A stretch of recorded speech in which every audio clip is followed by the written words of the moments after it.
you mention culture, I always think of culture as that iceberg they talk about, that there's the iceberg and underneath there's so much else. What do we mean by culture?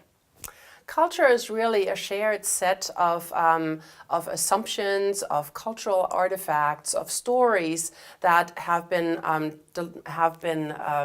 passed on from generation to generation. And in the intercultural space, when you think of country cultures, that certainly is very, very deep-seated.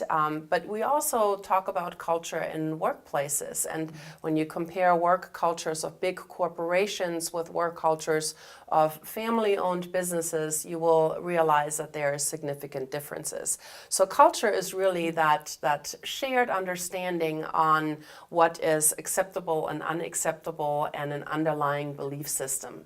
And some of that can be seen in artifacts. It can be the pictures or the quotes on the wall in an office space. It can be the mission statement on the website, but a lot of times it's the unwritten rules of conduct in an organization or in a country that trip up people the most. And as you say that, it makes me think also about the culture of professions. Like there's the medical culture or the legal culture, and that brings something else to the table, doesn't it?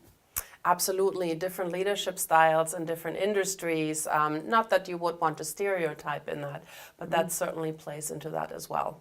And that's a good point you just made about not stereotyping. And I guess we have to learn not to do that when we're dealing with different cultures.